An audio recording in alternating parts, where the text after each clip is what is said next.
Selamat datang di Pak Bos Channel khusus pelajaran kimia. Jika Anda kesulitan belajar kimia, tontonlah video-video pembelajaran saya di Pak Bos Channel. Jangan lupa like, subscribe, share, dan komen. Semoga membantu. Terima kasih.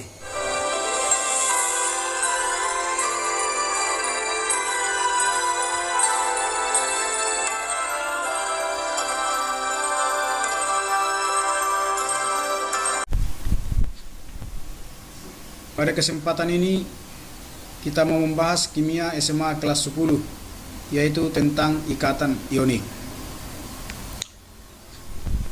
Ikatan ionik adalah ikatan yang terjadi antara atom yang cenderung melepas elektron atau logam dengan atom yang cenderung menerima elektron atau non-logam. Pada pelajaran kita terdahulu, di video saya yang sebelumnya telah menjelaskan tentang kestabilan unsur. Kemudian di sini kita lihat kembali unsur stabil gas mulia. Mengingat pelajaran yang kemarin di mana unsur gas mulia stabil karena sudah penuh pada kulit terluar. Ada yang duplet, ada yang oktet. Semua unsur di luar daripada gas mulia ingin seperti gas mulia dengan cara melepas elektron atau menangkap elektron. Di sini kembali kita tunjukkan unsur-unsur yang melepas dan yang menerima elektron supaya dia stabil. Seperti yang sudah kita terangkan kemarin, bahwa golongan 1, 2, 3 itu cenderung melepas sehingga dia bermuatan positif. Itulah unsur-unsur logam. Kemudian golongan 4 sampai 7 cenderung menerima atau menangkap elektron sehingga dia bermuatan negatif. Itulah unsur-unsur non-logam. Jadi yang mau kita terangkan di sini adalah ikatan ion, yaitu ikatan yang terjadi antara logam dan non-logam.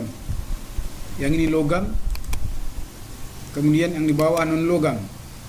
Kemudian ikatannya adalah ikatan ion. Baiklah, kita akan melihat contoh. Kita sering mendengar ada senyawa NaCl atau garam dapur. Bagaimana sebenarnya pembentukan senyawa NaCl tersebut? Tentunya NaCl itu berasal dari logam Na dengan non-logam Cl, di mana Na mempunyai elektron 11. Kemudian Cl mempunyai elektron 17. Maka kita buat dulu konfigurasi elektron masing-masing unsur. Na11 berarti konfigurasi elektronnya 281. Kemudian Cl yang 17 elektronnya, konfigurasi elektronnya 2, 8, dan 7. Maka Na cenderung melepas 1 elektron karena elektron valensinya 1. Sedangkan Cl cenderung menangkap elektron 1 karena elektron valensinya 7. Maka sebelum kita buat ikatan kimianya, kita tunjukkan dulu ion-ion yang dibentuk oleh atom ini setelah melepas elektron dan setelah menangkap elektron. Untuk Na 281, maka elektron yang 1 ini akan dilepas, sehingga nanti penulisannya kita tuliskan elektron yang dilepas setelah tanda reaksi. Inilah elektron yang dilepas 1. Karena sudah dilepas 1, maka konfigurasi elektronnya sekarang 2 dan 8. Maka kestabilan daripada Na berubah menjadi Na positif. Kemudian Cl 287, karena dia cenderung menangkap 1, maka kita tuliskan elektron yang ditangkap di sebelah kiri, tanda reaksi. Kemudian setelah ditambah 1 elektron di kulit terluar, maka konfigurasi elektronnya menjadi 288, sehingga Cl bermuatan negatif 1. Syarat penulisan reaksi, kita harus melihat dulu elektron yang dilepas dengan elektron yang ditangkap apakah sama. Jika sudah sama, maka elektronnya kita matikan. Maka kita tambahkanlah atom-atom yang di kiri dan ion-ion yang di kanan dalam persamaan berikut, di mana Na jumlahnya 1 ditambah dengan Cl jumlahnya 1, terbentuklah Na positif jumlahnya 1 dan Cl negatif jumlahnya 1. Maka senyawa yang dibentuk oleh ion-ion ini, Na positif dan Cl negatif, lebih mudah kita lihat dari jumlah Na dan Cl yang terdapat dalam reaksi ini, di mana Na jumlahnya 1, Cl-nya 1, maka rumus kimia dari senyawa ini adalah NaCl. Demikianlah pembentukan senyawa NaCl jika dilihat dari segi pelepasan dan penangkapan elektron. Nanti akan kita lihat untuk soal berikutnya dengan soal yang berbeda jumlah elektron dan berbeda jumlah elektron yang dilepas dan yang ditangkap dari soal yang pertama ini. Sebelum kita lihat contoh yang kedua, kita lihat dulu sedikit animasi pembentukan senyawa NaCl dengan cara melepas dan menangkap elektron. Maka Na yang 11, jika kita gambarkan konfigurasi elektronnya dalam kulitnya, maka Na yang 11 281. Inilah kulit pertama, 2 elektron terisi, kemudian di kulit yang kedua ada 8, di kulit yang pertama ada 1. Sedangkan untuk Cl yang 17 287, berarti di kulit pertama ada 2, di kulit kedua ada 8, kemudian di kulit ketiga ada 7. Maka nanti yang 1 ini akan dilepaskan dan diterima oleh si Cl yang kekurangan 1, sehingga nanti kulit ketiga di Cl ini terisi menjadi 8, sebelumnya 7, sedangkan kulit ketiga di Na ini tidak ada lagi, ya, karena sudah dilepaskan. Maka jumlah kulit untuk Na positif itu tinggal 2. Maka nanti yang 1 ini akan diberangkatkan kemari ke Cl negatif, ya, dilepaskan. Nah, kira-kira begini dia, lepas dia.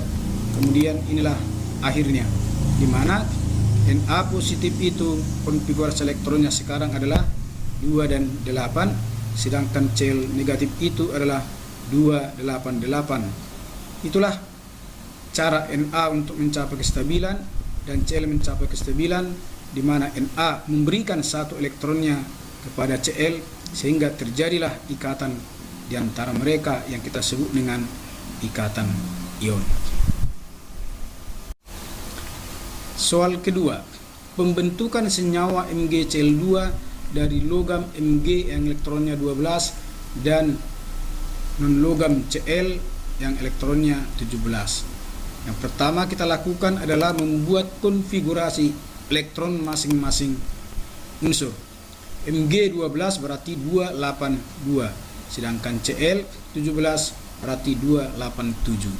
Maka Mg karena elektron valensinya 2, dia lebih cenderung melepas 2 elektron, sedangkan Cl karena elektron valensinya 7, maka dia lebih cenderung menangkap 1 elektron. Kemudian kita buat pembentukan ionnya. Mg yang melepaskan 2 elektron, kita tuliskanlah Mg tanda reaksi Mg2 positif tambah 2 elektron, sehingga konfigurasi elektronnya sekarang 28. Untuk Cl yang 287, karena dia membutuhkan 1 elektron, maka kita tuliskanlah Cl ditambah 1 elektron, sehingga ionnya adalah Cl negatif.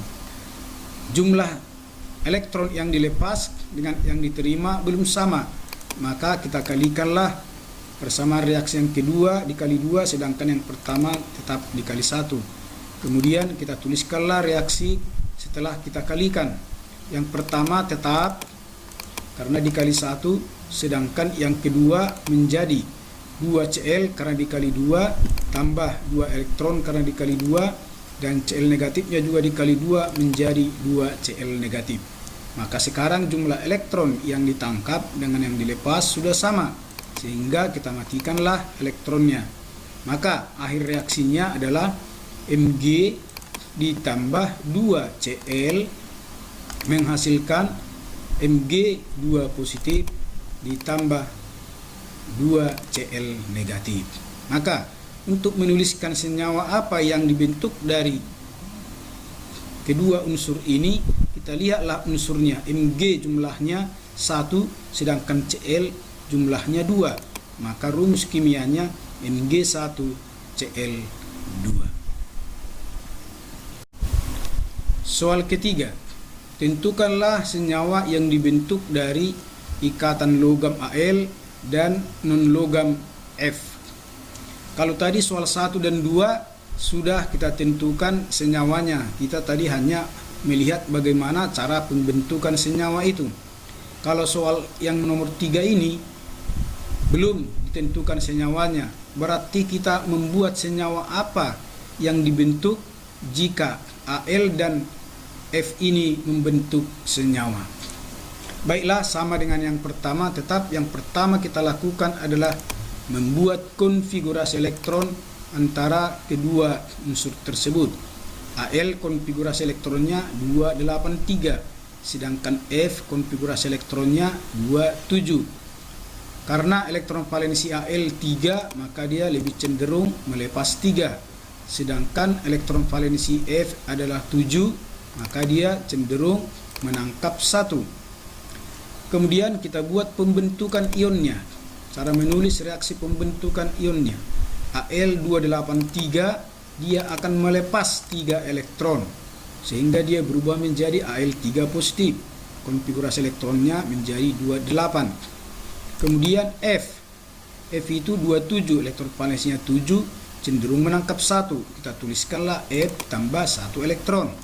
Maka hasilnya F negatif, di mana konfigurasi elektronnya menjadi 2 dan 8.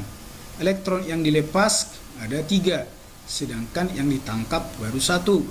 Maka supaya sama elektron yang dilepas dengan yang ditangkap, maka reaksi kedua kita kali 3, tetapi reaksi pertama tetap dikali 1. Kemudian kita tuliskanlah sesuai dengan perkaliannya, karena dikali 1 berarti reaksi pertama tetap. Nah, sedangkan reaksi kedua itu dikali 3, berarti 3F ditambah 3 elektron menghasilkan 3F negatif. Sehingga sekarang elektronnya sudah sama, maka elektronnya kita matikan. Maka akhir reaksinya Al ditambah 3F menghasilkan Al3 positif ditambah 3F negatif. Maka untuk membuat senyawa apa yang dibentuk dari kedua unsur ini, kita lihatlah jumlahnya. Al jumlahnya 1, F jumlahnya 3. Maka rumus kimianya adalah AlF3. Demikian untuk pembentukan senyawa AlF3. Soal berikut. Tentukanlah senyawa yang dibentuk dari ikatan logam Al nomor atom 13 dan non-logam O8. Sama dengan soal nomor 3 tadi, belum diberi senyawanya. Kita sendiri yang membuat senyawa apalah yang dibentuk dari kedua unsur ini. Maka seperti yang pertama tadi dan seterusnya, kita tetap masih membuat konfigurasi elektronnya terlebih dahulu. Al konfigurasi elektronnya 283, maka dia lebih cenderung melepas 3 elektron. Sedangkan O konfigurasi elektronnya 26, maka cenderung menangkap 2 supaya mereka stabil. Maka kita buatlah pembentukan ionnya. Al melepas 3, berarti di kanan tambahkanlah dengan 3 elektron, maka ionnya menjadi Al3 positif. Sedangkan O menangkap 2 elektron. Kita tuliskan O tambah 2 elektron. Hasilnya adalah ion O2 negatif. Maka sekarang elektron yang dilepas ada 3, sedangkan yang ditangkap ada 2. Supaya sama yang dilepas dengan yang ditangkap, maka kita buat kali bersilang. Yang reaksi kedua kita kali 3, sedangkan reaksi pertama kita kali 2. Kemudian kita tuliskanlah reaksinya sesuai dengan perkalian yang sudah kita lakukan, di mana Al menjadi 2, Al3 positif pun menjadi 2, dan elektronnya sekarang menjadi 6. Reaksi yang kedua, O-nya menjadi 3, elektronnya menjadi 6, sedangkan O2 negatifnya menjadi 3. Maka elektron sekarang sudah sama-sama 6, kita silanglah elektronnya, maka kita tambahkanlah atom yang di kiri, kita tambahkan ion yang di kanan, sehingga 2Al ditambah 3O menghasilkan 2Al 3 positif ditambah 3O 2 negatif. Kita lihat jumlahnya, jumlah Al ada 2, jumlah O ada 3, maka rumus kimianya adalah Al2O3. Jadi bagi anak-anak kami, anak SMA yang kelas 10 ya, mudah-mudahan ini dapat membantu supaya Anda bersemangat untuk mempelajari nanti materi-materi kimia yang berikutnya. Materi berikutnya adalah ikatan kovalen. Baiklah, sampai sekian, sampai jumpa, selamat bertemu kembali di pembelajaran berikutnya. Jangan lupa like, subscribe, share, dan komen. Sampai sekian, salam sehat.